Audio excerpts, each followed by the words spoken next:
Graça e paz e misericórdia da parte de Deus, o nosso Pai, do nosso único e eterno Senhor e Salvador, Jesus Cristo.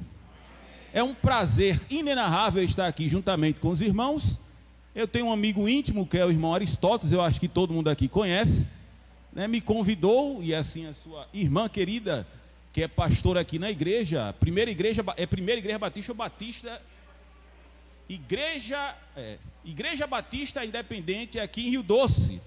Veio junto comigo também Marcelo e seu amigo, que vieram lá da Várzea, não é isso?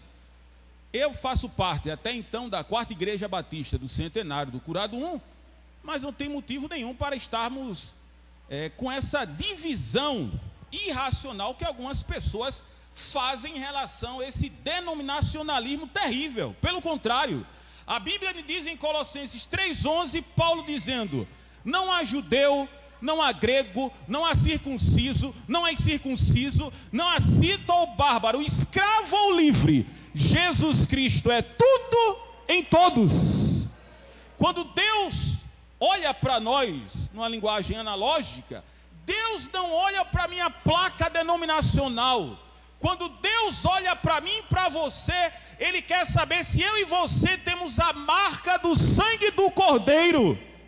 Ou como diz em Efésios capítulo 1, verso 13: em quem vós estáis, depois que ouviste a palavra do evangelho da vossa salvação, e também nele crido, foste selado com o Espírito Santo da promessa. É isso que a Bíblia celebra. Mas sem mais delongas, irmãos, abra a sua Bíblia, por favor, em Neemias capítulo 1, por obséquio.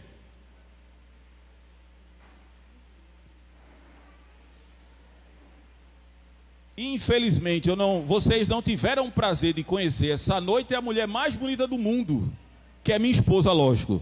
Abra aí Neemias. Neemias está entre Gênesis e Apocalipse. Estou certo aí, Aristóteles?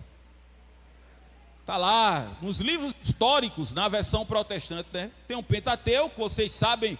Eu acredito que o pessoal daqui é assíduo da escola bíblica dominical. Eu acredito que é isso. Porque o primeiro seminário que alguma pessoa dentro de uma comunidade eclesial pode desejar ter no afã da sua alma e aspira é para vir para uma escola bíblica dominical. Ou você é do tipo daquele irmão que durante o domingo pela manhã fica no monte. Agora é no monte de travesseiro. Porque passou a noite toda assistindo Netflix, não é isso? Que existe hoje uma divisão, né? No nosso meio de cristão entreteiro. Não é? Ele conhece redes sociais como ninguém. Ele conhece todas as séries, inclusive a de vampiros, não é isso? Que coisa, né? Antagônica, né, minha pastora? Uma pessoa que foi lavada pelo sangue do Cordeiro e fica assistindo The Walking Dead ou qualquer outro segmento de vampiro, tem alguma coisa errada, irmãos. Porque Jesus não está preocupado com mortos-vivos. Pelo contrário, Jesus veio fazer os mortos conhecerem a graça de Jesus e estarem cheios da sua graça e vivos para a glória de Deus. Amém? Vamos lá, Neemias capítulo 1. Palavras de Neemias, filho de Acalias, no mês de Quisleu, no 20º ano, estando eu na cidade de Suzã. Anani, um de meus irmãos, veio de Judá com alguns homens. Perguntei-lhes pelos judeus que escaparam, que restaram do cativeiro acerca de Jerusalém. Disseram-me: os restantes que sobreviveram ao cativeiro lá na província estão em grande miséria e desprezo. Os muros de Jerusalém estão derrubados e as portas queimadas. Ouvindo estas palavras, assentei-me, chorei e lamentei por alguns dias e jejuei. E orei perante o Deus dos céus. Eu disse: ah, Senhor, Deus dos céus, Deus grande e temível, que cumpres tua aliança e usas de benignidade para com aqueles que te amam e guardam os teus mandamentos. Estejam abertos os teus olhos e atentos os teus ouvidos para ouvires a oração do teu servo, que hoje faço perante ti, de dia e de noite, pelos filhos de Israel, teus servos. Faço confissão pelos pecados dos filhos de Israel, os quais cometemos contra ti, pois eu e a casa de meu pai pecamos, de todos nos corrompemos contra ti, e não guardamos os teus mandamentos, nem os teus estatutos, nem os juízos que ordenaste a Moisés teu servo. Lembra-te, pois, da palavra que ordenaste a Moisés teu servo, dizendo: vós transgredireis, e eu vos espalharei entre os povos, mas se vos converterdes a mim, guardardes meus mandamentos e os cumprires, então, ainda que vossos rejeitados estejam espalhados pelos lugares mais longínquos debaixo do céu, de lá vos ajuntarei e os trarei ao lugar que escolhi para ali fazer habitar meu nome. Este ainda são teus servos e o teu povo que resgataste com grande força e forte mão. Ah, Senhor, estejam atentos teus ouvidos à oração do teu servo e à oração dos teus servos, que desejam temer o teu nome. Faz prosperar hoje teu servo, e dá-lhe graça perante este homem. Nesta época, eu era copeiro do rei. Oremos assim. Bondoso Deus e eterno Pai, graças te damos nessa noite. Ó Deus e Pai, que nessa noite possamos sair daqui consolados, que possamos sair daqui restaurados, que possamos sair daqui com a expressão que o salmista disse, no Salmo 126, versos 3, dizendo: grandes coisas fez o Senhor por nós, por isso estamos alegres. Ó Deus, que toda mente esteja cativa à tua palavra, que qualquer força contrária a essa liturgia totalmente doxológica, que o Senhor possa impedir em nome de Jesus, que possamos expor a tua palavra, que é viva e eficaz. Nos ajuda aqui nessa noite, é isso que nós choramos e te agradecemos, em nome de Jesus, para a glória de Jesus, amém, amém. Os irmãos podem tomar os vossos assentos. Nós vamos passar aqui algum tempo meditando aqui nesse texto de Neemias. Eu só peço a você que fique em atenção, mas vamos lá. Para observar esse texto, eu tenho que entender o background, ou aquilo que está atrás desse texto. O ano que nós estamos aqui, que foi positivado esse texto, é 444 a.C. Por que Neemias está na fortaleza de Suzã? Simples, pecado. Não dele, mas das pessoas que anteveram o cativeiro. Foram 3 levadas no cativeiro da Babilônia. Segundo Albert Edersheim, que foi professor universitário de judaísmo na Universidade de Oxford, na Inglaterra, no século XIX, ele vai dizer que os períodos mais tensos e tétricos da história israelita foi o período do exílio da Babilônia. Por quê? No período do exílio da Babilônia, anterior a isso, Deus levantou os seus neviins, ou seus profetas. Todo profeta, segundo no livro Espiral Hermenêutica de Grant Osborne, citando John Eaton, ele vai dizer que é levantado no tempo de crise. Qual é o tempo de crise? É o tempo de crise moral. Quando o povo está saindo da aliança, Deus levanta os profetas para colocar diante do povo a realidade, para dizer ao povo, se eles pecarem e continuar com prazer no pecado, vão ser castigados. Já disse John Owen, citado no livro Sociedade Sem Pecado de John MacArthur, John Owen é verdade? Ele diz o seguinte: lute todos os dias da sua vida, não pare de lutar contra o pecado um só dia, porque se você parar de lutar, o pecado vai lhe vencer, e se o pecado lhe vencer, você morre espiritualmente. Não existe nada, absolutamente nada, que possa impedir a trilhada de um cristão. Mas se você tiver prazer no pecado, os céus ficam de bronze.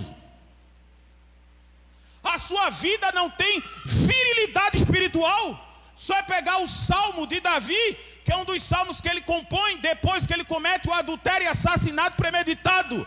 Porque devido ao seu pecado, fez com que ele matasse um homem da sua artilharia logo de frente, amigo. Diz o Salmo 32, bem-aventurado a quem o Senhor não atribui pecado e seu espírito não há dolo. Enquanto eu calei, quer dizer, de prazer no pecado, os meus constantes gemidos aconteciam todos os dias. A tua mão pesava sobre mim de dia e de noite. E o meu vigor se tornou em sequidão de estio. Deus levantou os profetas presílicos, que é chamado alto profetismo. Levantou Isaías, o pessoal não quis ouvir. Levantou Miqueias, um homem do campo, não palaciano como Isaías, o pessoal não quis ouvir. Levantou Amós, lá em Israel, o pessoal não quis ouvir. Levantou Oséias, que é uma teodramaturgia. O que é isso? Usou a sua vida como uma dramaturgia, mostrando para Oséias se casar com a prostituta, indo atrás dela inúmeras vezes, mostrando o povo de Deus que é noiva amada, mas quando está enveredada pelo pecado, vira uma prostituta cultual. Foi o que acabou de falar aqui. Teologia do coach, prostituição cultual. Não quer escutar a verdade, não quer escutar a palavra de Deus, aí adapta a doutrina ao homem. Mas Deus me trouxe aqui essa noite, em Cristo, para dizer para mim e para você, que o pecado, ele destrói você, sua família, se brincar até seus vizinhos e polui a igreja. Mas diz a Bíblia em Provérbios 28:13: aquele que encobre as transgressões nunca prosperará, mas aquele que confessa e deixa alcançará misericórdia. Deus levantou os profetas. Claro que eu não sou profeta, nem longe de mim estar em condições dessas. Sou uma pessoa como você pregando a palavra de Deus. Mas imagina, Jeremias foi o profeta mesoexílico, porque ele profetizou antes do cativeiro, durante o cativeiro e um certo período pós-cativeiro. E o pessoal foi levado, a primeira levada a 606. Por quê? Porque o contrato, escuta só, pregação para mim tem que ser uma aula. Eu estou falando a você no contexto histórico, para depois a gente chegar no texto de Neemias, para você entender. Veja só, Deuteronômio 28, que é muito conhecido na ambiência de uma teologia da prosperidade, né, pastora, de forma errada. Deuteronômio 28 é um contrato de vassalagem. O que é contrato de vassalagem? O que é um vassalo? Um vassalo na época veterotestamentária do Antigo Testamento é o quê? É uma pessoa que se submetia, era escravo de outro. O que é que acontece? Deus não levou o povo do Egito para a cidade de Canaã, sim ou não? Eu vou perguntar de nós, o pessoal não escutou, né? Deus levou o pessoal do Egito para a cidade de Canaã, sim ou não? Pronto. Deus é rei, levou o povo, aí tem um contrato na aliança. Deuteronômio 28. Se fizer assim, glória a Deus. Se não fizer assim, vai ser pau nos lombos, desculpa a expressão. O que é que diz Deuteronômio 28, 1, 2, 6, 13 e 14? Se atentamente ouvides a voz do Senhor teu Deus, tendo guardado todos os mandamentos que te ordeno hoje, o Senhor teu Deus te exaltará sobre todas as nações da terra, e todas essas bênçãos virão sobre ti e te alcançarão. Serás bendito ao entrar, bendito ao sair, bendito a tua macieira, bendito o fruto do teu ventre, bendito os teus animais. E o verso 12, 13: e o Senhor teu Deus abrirá o seu bom tesouro, o céu, para dar chuva ao seu tempo, e abençoar todas as obras das tuas mãos, e emprestarás a muito e não tomarás emprestado. O Senhor teu Deus te porá por cabeça e não por... Todo mundo sabe nessa parte, né? Que lindo. Só estarás por cima e não por baixo, se atentamente ouvides a voz do Senhor teu Deus, para guardar e para cumprir. Até o verso 13. Não ouviu a voz de Deus, o disco muda. Deuteronômio 28 e 25. O Senhor teu Deus te fará cair diante do teu adversário. Por um caminho sairá de frente dele, por 7 eles vão te alcançar. E serás, olha aí o texto, espalhados por todas as nações da terra. O teu cadáver será alimentado em praça pública e ninguém vai enxotar.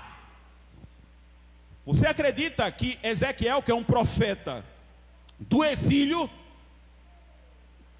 lá em capítulo 37 de Ezequiel, todo mundo conhece o Vale dos Ossos Secos, não é isso? O que é que ele vê? Um vale dos ossos sequíssimos. Por que Deus faz uma pergunta retórica a ele? Porventura esses ossos podem tornar a viver? Todos aqueles ossos é uma visão que ele está tendo da nação israelita, que está esfacelada pelo pecado e está vivendo o momento mais amargo da história, que é no exílio da Babilônia. Porventura esses ossos podem tornar a viver? Sabe por quê? Amaldiçoados, quebraram a aliança com Deus. Não ter o corpo lavado e enterrado, segundo Warren Webster no seu comentário do Antigo Testamento, é uma vergonha para o judeu. Aí Ezequiel: Senhor, tu sabes. Fosse eu dizer, não tinha condições nenhuma. Mas como Deus é um Deus misericordioso, Deus é um Deus bondoso, Deus é um Deus gracioso, como diz a Bíblia, que o justo pode cair 7 vezes e ele pode levantar esta pessoa. Aí Deus levantou a nação mais uma vez pela sua misericórdia. E Deus pode fazer comigo e com você, que muitas vezes está cabisbaixo pelo pecado, está pusilânime pelo poder de Satanás, mas Deus pode levantar um justo quantas vezes Ele quiser. Aí vamos lá, vamos continuar. Lembra de Daniel? Capítulo 7, Daniel tem várias visões. Daniel é um profeta que ele vê lá a queda de Jerusalém, ele vai na queda de Jerusalém e vê todos alguns reis, que é o Império Babilônico e o Império Medo-Persa passando, e ele tem algumas visões. Qual é a visão que ele tem? Ele vai dizer que os primeiros animais, quais são os animais? O primeiro, o leão de asa, que era quem? A Babilônia. O urso que come 3 costelas é o Império Medo-Persa, que é onde Neemias está. Agora nós vamos entender. No dia 25 de outubro de 537 a.C., Ciro invade a Babilônia, cumprindo aquilo que diz em Isaías 45, verso 2. Quer que diz lá? Eis que vou adiante de ti, endireitarei os caminhos tortuosos, quebrarei os portões de ferro e despedaçarei os ferrolhos de bronze, e dar-te-ei os tesouros escondidos e as riquezas encobertas, para que saibais que eu sou o Senhor e fora de mim não há Salvador. Deus faz com que Ciro invada a Babilônia no dia 25 de outubro de 587, os portões se abrem, ele vence o neto de Nabucodonosor, dá um decreto para o pessoal retornar a Jerusalém. O pessoal retorna para Jerusalém em 537. Em 536, para a reconstrução do templo, e em 521 Deus levanta 2 profetas, Ageu e Zacarias. Ageu, todo mundo conhece aquele texto, né? Que a glória desta última casa será maior do que a, e ali tereis paz, diz o Senhor. No ano de 457, volta Esdras para retomar a liturgia do culto. 13 anos depois, Neemias, 90 anos depois do decreto de Ciro, para reconstruir Jerusalém. Agora preste atenção no texto. Não vou ser prolixo. Faltando 10, eu devolvo o microfone. Faltando 10 para meia-noite, tá certo? Mas vamos lá. Neemias, ele está na fortaleza de Suzã, 1.400 quilômetros de distância de Jerusalém. Ele está na casa de verão de Artaxerxes longânimo. Longânimo porque ele tinha a mão direita maior do que a esquerda, por isso que ele era longânimo. Segundo Palmer Robson, no livro Cristo dos Pactos, todo nome que está na Bíblia não é em vão, principalmente no Antigo Testamento. O nome desse personagem que a gente leu, qual é o nome dele? Qual é o nome dele? Neemias. O nome Neemias tem um significado importantíssimo para você entender o texto. Segundo Robert Palmerson, geralmente o pai escolhia o nome de um filho na expectativa daquilo que Deus ia fazer na vida dele.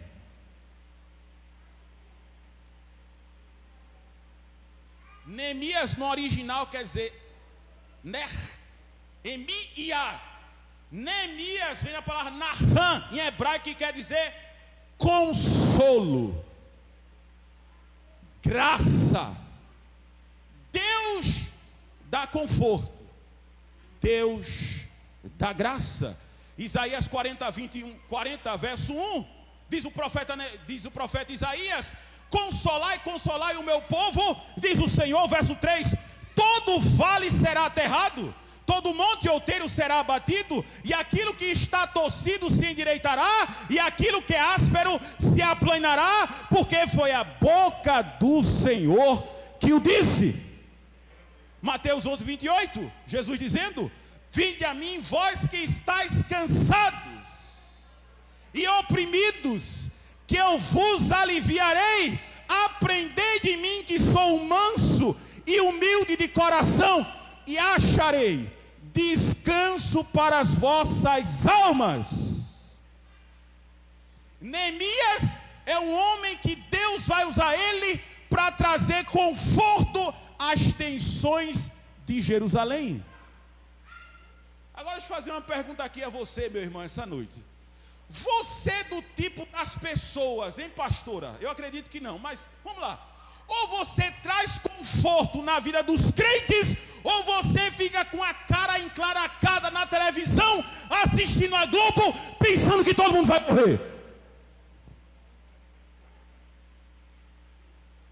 Hein? Ou você traz conforto, ou você traz desespero. Neemias recebe o irmão dele, que é chamado de Ananias, que anda a 1.400 quilômetros de distância. Veja o que ele diz. Neemias faz uma pergunta: como está meu povo? Sabe qual é a resposta?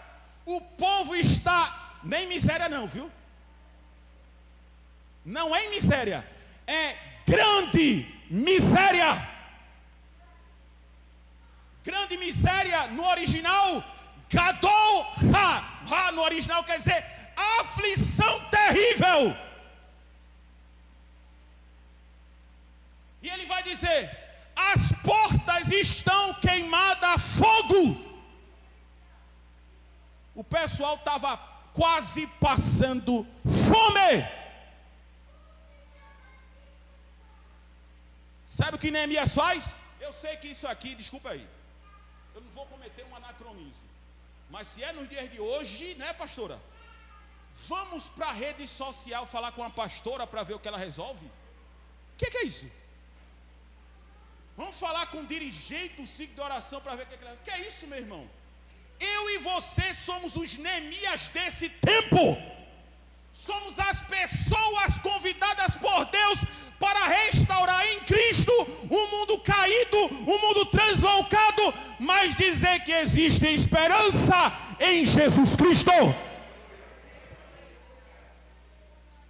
E ele é convidado. Sabe o que Neemias faz? Vai dobrar o seu joelho e orar. Grande miséria. O pessoal estava quase passando fome porque estava sem os muros. E o pessoal não tinha assistência jurídica, porque as portas queimadas, os anciãos de Jerusalém, eles julgavam a porta. Aí Neemias vai fazer o que eu e você não gostamos de fazer. Você acorda de manhã, não é? Deixa eu ver aqui quem falou comigo no WhatsApp. Ou não? Deixa eu ver quanto às likes eu tive na minha postagem, né? Mas olha, aqui eu posso dizer tudo, né, pastora? Posso dizer tudo? Eu posso dizer tudo, né? O irmão Aristóteles me convidou porque ele quis, né? Ele sabe como eu sou, né? Mas vejam que coisa antagônica nós estamos vendo, não é isso? Porque algumas irmãs e irmãos da igreja botam até foto de biquíni de praia. Não é, pastora? Tá lá, malhadão, não é? Sungão de um dedo, pensando que está arrasando, mas está conformado com o mundo. E muitas vezes reclama da liturgia do culto. E muitas vezes quer um culto antropocêntrico voltado para ele. Mas Deus nos convocou, irmãos, para sermos antagônicos às coisas do mundo. Eu e você fomos selados pelo Espírito Santo da promessa de Deus. Nós temos que mostrar a nossa diferença. Jesus vai ganhar os teus através da tua vida. Não é pela igualdade, é pela diferença. Segundo Stanley Ellis, no livro Conheça Melhor o Antigo Testamento, existia uma confusão religiosa na época de Neemias. A filosofia com Sócrates, que era homossexual, já estava assim, na sua refusão. Os ensinos de Confúcio, que é Confúcio, também estava assim, digamos que bombando na época. Os ensinos de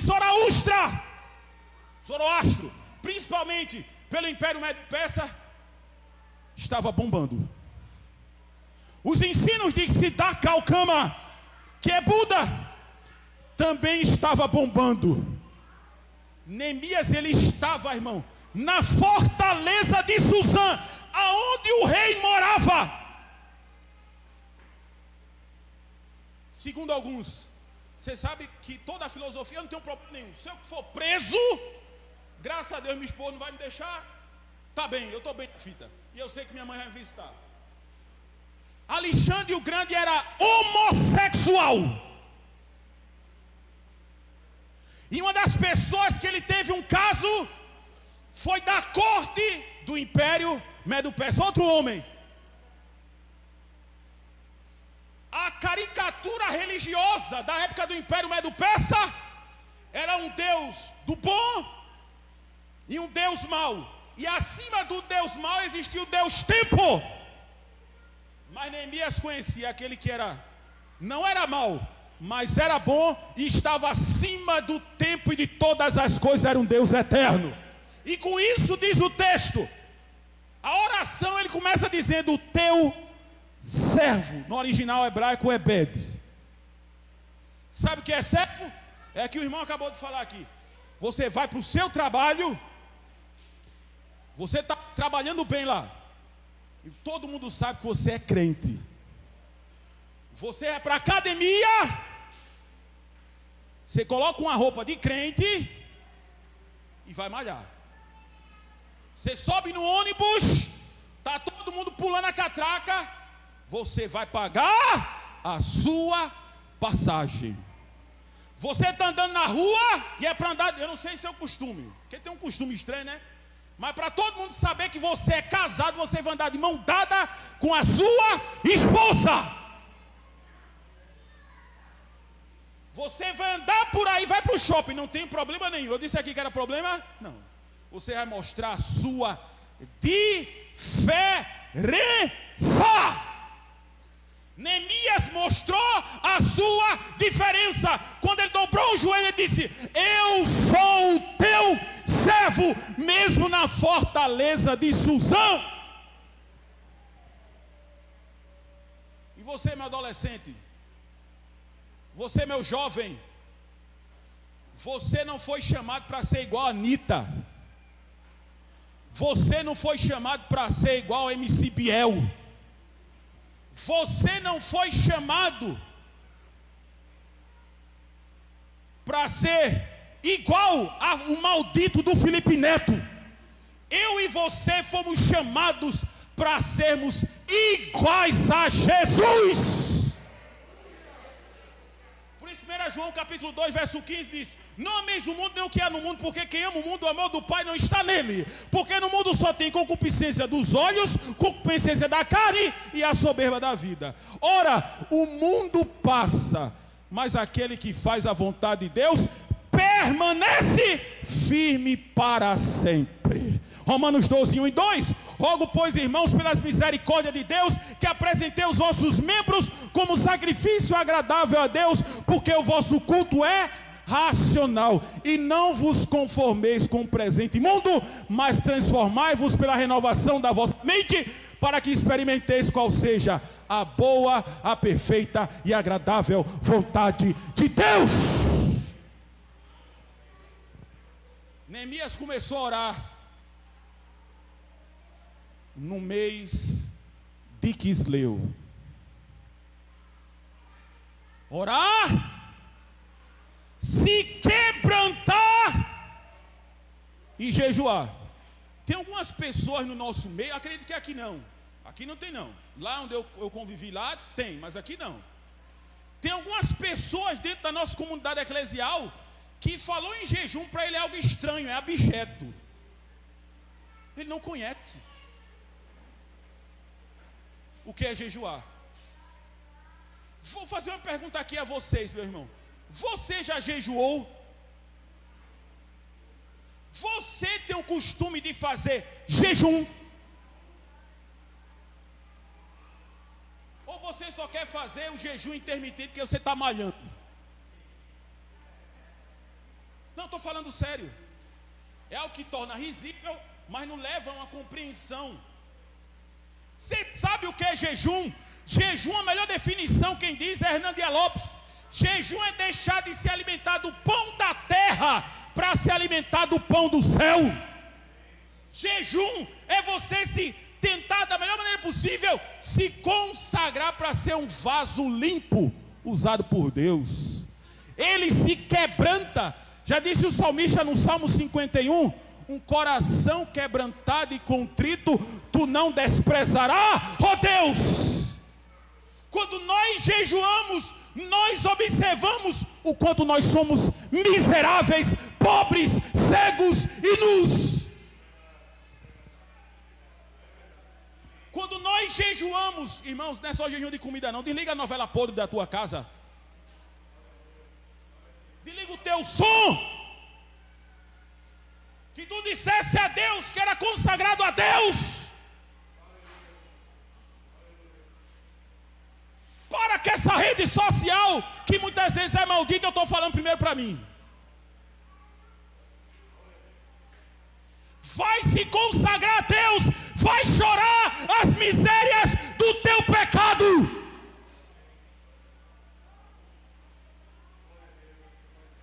Vai lamentar pelo Brasil, pelo mundo. Já disse John Piper, quando nós entendemos que nós estamos dentro de uma guerra, aí a gente entende a importância da oração. Já disse John Wesley que é impossível um passarinho louvar a Deus primeiro do que eu, porque às 4 horas da manhã eu presto continência ao meu capitão para saber a sua ordem do meu dia. Já ouviu falar nos metodistas? Igreja metodista, eu acredito que você já, né? Já, né? A igreja metodista é um reavivamento na Inglaterra, porque na Inglaterra as igrejas pareciam um vale dos ossos secos. Como era igreja estatal, como até hoje é, religião oficial da rainha Elizabeth. Igreja estatal, você é crente não é porque nasceu de novo, não. Você é crente pelo decreto, né? Você não precisa nascer de novo, né, pastora? Que é uma das principais doutrinas que nós temos com relação ao estado da nossa miséria. Já disse John Calvino que a verdadeira teologia é fazer a gente conhecer primeiro quem nós somos, para reconhecer quem Deus é. Aí o que acontece? igreja estatal, pastor estatal, recebendo dinheiro do Estado, estou com o meu dinheiro no bolso, eu prego o que eu quiser. O William Wilberforce, que foi amigo de John Wesley, dizia o seguinte: existe mais evangelho em Cícero do que na teologia que é pregado pelos pastores. Na anglicana não existia mudança, tinha mais mendigo na rua do que crente dentro da igreja. Que igreja é essa que não faz diferença? Aí John Wesley, que é filho de um pastor também anglicano, juntamente com Charles Wesley e George Whitefield, na Universidade de Oxford, no século XIX, ele, todo horário de intervalo, o que é que eles fazem? Em vez de ficar lá no recreio, vamos orar. Por isso que é metodista, porque eles eram metódicos. E isso o grupo conheceu. Olha o nome do grupo, pastora: Clube Santo. Clube Santo.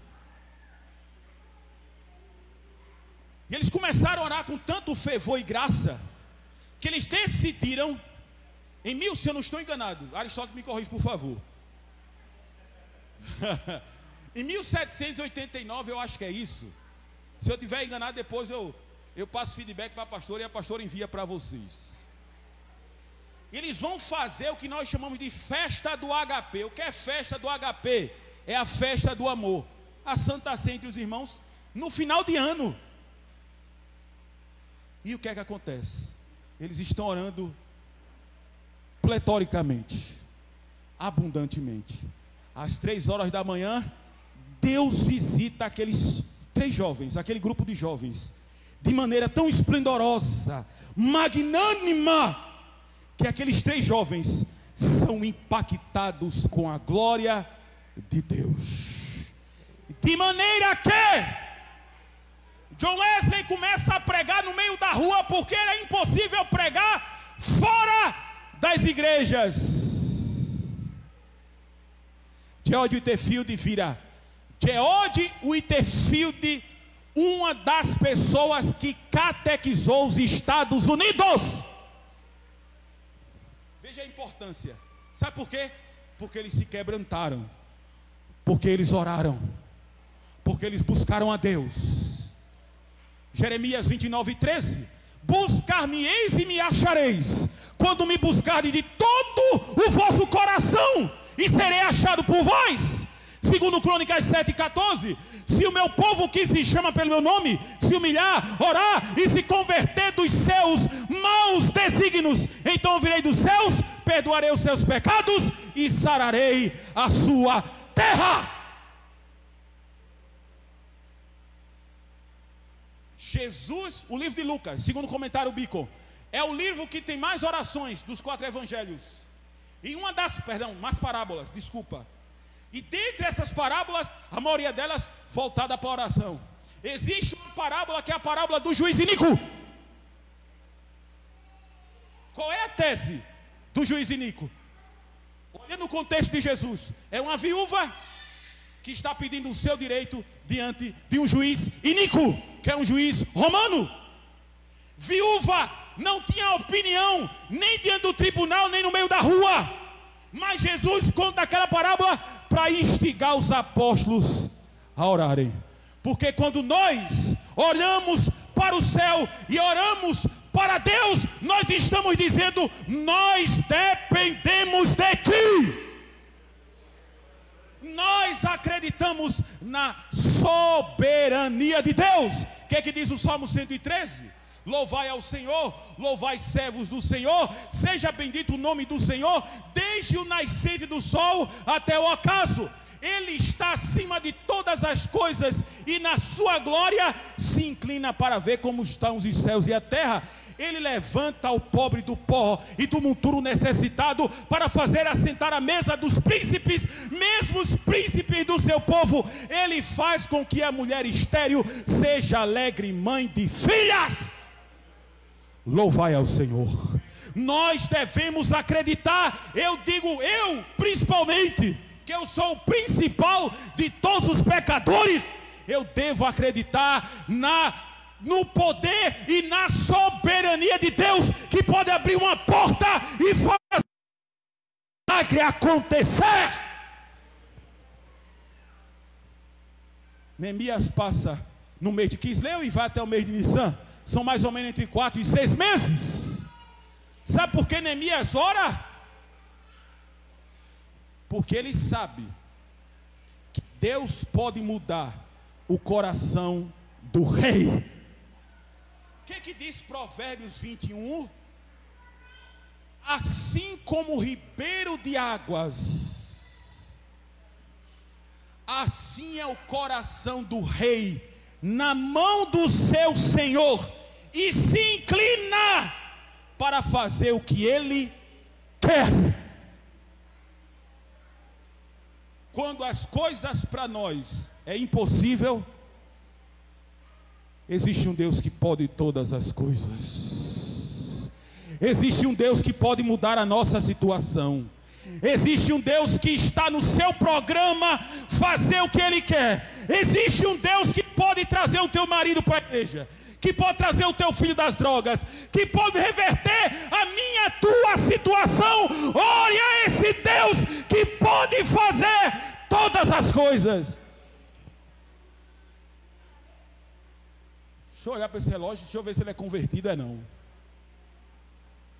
Já faz 40 minutos que eu estou pregando. Uma amiga nossa, Mindy e Patrícia, a irmã Dadá, Imaculada, conta uma história de uma mulher, uma senhora, uma anciã,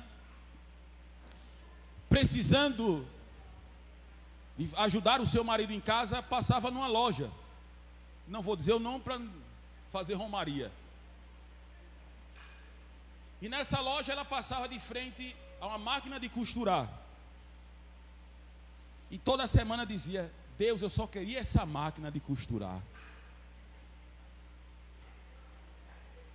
Toda semana aquela mulher passava lá, os vendedores olhavam para ela, nem prestavam mais atenção, porque sabia, por falta de pecúlio, não poderia comprar. Mas Deus, eu quero essa máquina. Na outra semana, Deus, eu quero essa máquina. O gerente já tinha dito, quando aquela mulher aparecer aqui, ninguém liga para ela, e se possível, bota logo ela para fora. Uma certa feita, o gerente chegou na loja e disse: quando aquela mulher, aquela senhora entrar aqui, vocês me chamam, que eu quero falar com ela. Se ela chegar hoje aqui, a obrigação é me chamar, que eu quero conversar com aquela mulher. O pessoal disse: pronto, é hoje que o gerente vai falar algumas coisas das quais não pode ser falado no microfone da igreja. E aquela senhora chegou, o gerente chegou, disse: olha, essa máquina de costura que está aqui, ela é sua. Porque eu passei a noite todinha escutando uma voz dizendo assim, a noite toda e não dormi: dê a máquina de costura à minha serva. Dê a máquina de costura à minha serva. Dê a máquina de costura da minha serva. Dê a máquina de costura da minha serva. E aquele homem atendeu o pedido daquela mulher e Deus foi glorificado. Irmãos, se Deus pode fazer isso com a máquina de costurar, Deus pode fazer com teu marido, com o teu filho, com a tua casa, com o Rio Doce, com o Brasil. Basta eu e você dobrar os nossos joelhos e orar. Que Deus muitas vezes permite as coisas adversas para que eu e você esteja no lugar da oração. Porque já disse Leonardo Ravenhill no livro: porque tarde o pleno avivamento. Sabe quando foi que a gente caiu? Quando a gente deixou o quartinho de oração. Quando foi ano passado, Aristóteles conhece, professor Marcos, Marcelo também, levei ela porque Deus pode fazer um milagre, mas se Deus não fizer um milagre direto, Deus pode utilizar intervenções médicas para fazer o milagre. Depois de algumas consultas com o professor Marcos, minha mãe teve uma ocupação medicamentosa e hoje minha mãe serve a Jesus também. E você, meu irmão, que veio aqui essa noite, que está com a cabeça talvez em outra ambiência, não qual essa, mas que está com um coração pesaroso, que não está literalmente com forças, que está numa situação dificultosa e que quer ver a sua família em Cristo, não na igreja, mas em Cristo, restaurada. Você que está esperando o milagre da parte de Deus na sua família, fique de pé, que eu quero orar por você aqui essa noite.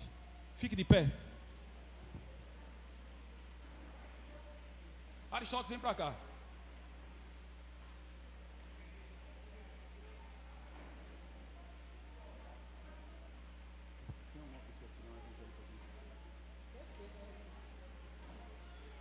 Eu sei que o sermão foi um pouco duro, mas já disse Agostinho, a tua palavra me feriu, por isso que eu te amei. Não é verdade, meu irmão? Se tem alguma pessoa aqui que quer se encontrar com Deus, ou estava perdido, ou está numa situação assim irreversível para você, você que está se sentindo assim, eu estou precisando fazer mais para Deus, mais em Deus. Se você quiser se reconciliar com Deus, pode vir aqui para frente. Se você quiser, você pode vir aqui à frente. Mas se não, fique no seu lugar. Mas deixa eu contar rapidinho uma história para você. Conta-se uma história de num leilão. Um homem colocou na última peça um violino todo arranhado naquele leilão. E o primeiro preço que deram naquele violino foi de $3. O outro disse eu dou de $5. O outro disse eu dou $10. E aquele violino ia ser vendido por $10. E naquele leilão o homem se levantou com o smoking, pegou o material da sua mala, passou naquele violino, colocou cordas novas e começou a tocar um belo hino naquele leilão.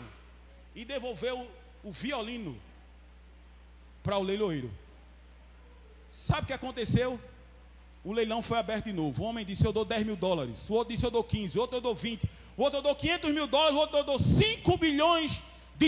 Aquele violino era um violino chamado Stradivarius, que é o mais caro existente até hoje. Aí o netinho estava com o vovô dele e disse: vovô, o que foi que aconteceu que aquele violino era tão barato, mas depois ele ficou tão caro? Qual foi a diferença? Sabe qual foi a diferença? O toque do mestre. E nessa noite, meu irmão, você que é um violino arranhado, sem cordas, que não tem mais prazer de orar como orava antes, essa noite você vai receber o toque do mestre. E tudo que estava esterilizado na sua vida espiritual, Deus pode fazer voltar a ser harmônico mais uma vez. Tem um hino que diz assim, minha voz é péssima para cantar, mas diz o seguinte: renova-me, Senhor Jesus, já não quero ser igual, porque tudo que há dentro de mim necessita ser mudado, Senhor, porque tudo que há dentro do meu coração necessita mais de ti. Maravilhoso Deus e eterno Pai, nessa noite diante da tua noiva está aqui o teu povo. Ó Deus, o teu povo que como Neemias está vendo a situação cataclismática no mundo, Pai, mas levanta dentro de nós com a tua graça e com a efusividade do teu Espírito Santo. Renova dentro de nós, ó Deus, um espírito inabalável. Ó Deus, faz com que o nosso coração seja temível a ti. Ó Deus e Pai, nos dás dons e talentos dos quais, Senhor Jesus, nós nunca vivenciamos. Quebra dentro de nós esse coração de pedra e nos dá um coração de carne. Renova em nós com a graça do Senhor Jesus, que possamos depender de Ti a cada momento e a cada minuto. Nos ajuda, Senhor, perdoa as nossas fraquezas. Eis que nós oramos e Te agradecemos, em nome de Jesus, para a glória de Jesus. E o povo de Deus diz: que Deus abençoe.